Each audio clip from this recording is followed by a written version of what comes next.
ကိုယ့်ရဲ့ခန္ဓာကိုကိုယ့်ဘဝကိုတကယ်ချစ်တယ်ဆိုရင်ဒီခန္ဓာကိုယ်နဲ့ဒီပါးစပ်နဲ့ဒီစိတ်နဲ့ဘာတွေမလုပ်ကြနဲ့အာကုသိုလ်မလုပ်ကြနဲ့ဟုတ်လား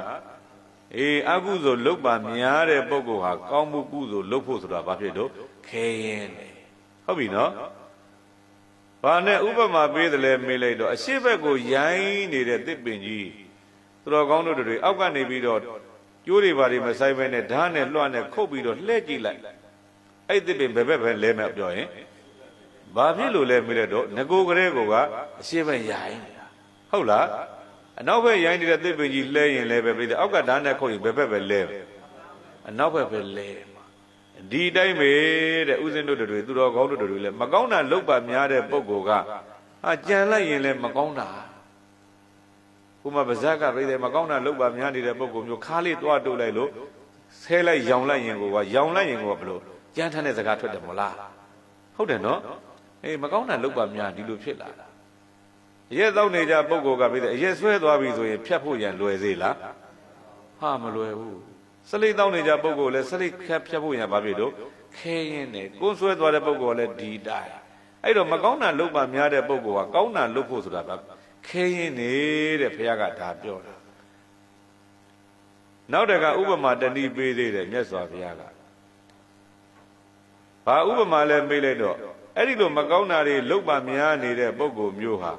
ဒီဘဝမှာမကောင်းတာတွေကြီးတစ်စိုက်တိုက်ဖြစ်နေမယ်ဆိုရင်သေတဲ့နောက်မှာလည်းပြိတဲ့ကောင်းတာဖြစ်ဖို့ဆိုတာလွယ်သေးလားမလွယ်တော့ဟုတ်လားကောင်းတာလုပ်နေတဲ့ပုဂ္ဂိုလ်ကပြိတဲ့ဒီဘဝမှာပြိတဲ့သေပြီးနောင်ဘဝလည်းပြိတဲ့မကောင်းတာဖြစ်เสียအကြောင်းရှိလားမရှိဘူးဥမာပြမနဲ့ခင်းမိုးလင်းလာပြီဆိုရင်ရှစ်ခိုးတဲ့အကျင့်လေးလုပ်အောက်ထေဆုံးအများကြီးမလုံနိုင်တော့သူတော်ကောင်းတို့တွေမျက်နှာလေးဆက်ပြမတက်ခင်ရည်လေးနဲ့ပို့ပြီးဆိုကြတဲ့ကဗုဒ္ဓတရဏဂစ္ဆာမိဓမ္မတရဏဂစ္ဆာမိသံဃာတရဏဂစ္ဆာမိပေါ့ဟုတ်လားဟောဖရာတရားသံဃာမျက်နှာသေးနေကိုစိတ်ကပ်ပြီးသားမဖြစ်ဘူးလားမိုးလင်းတာနဲ့တပည့်နဲ့ဒါလှုပ်ဖြစ်လာနောက်တကဆက်ပြလေးတိုက်ပြီးတော့ပို့ပြန်ရင်လည်းပဲအရဟံပူတော်ထုကိုခံတော်မူတဲ့သောမြတ်စွာဘုရားအရဟံနဲ့ပို့ရင်အရဟံဂုဏ်တော်ဘွားပြီးသားရောမဖြစ်ဘူးလားအဲ့ဒါလေးတော်ကောင်းတို့တွေလှုပ်ကြည့်နေတိုင်းလှုပ်လိုက်တစ်နှစ်လောက်လှုပ်လိုက်ပြီဆိုရင်မနဲ့မိုးလင်းလို့ကိုကဆက်ပြလေးကြိုက်ပြီးမျက်နှာလေးပို့လိုက်တယ်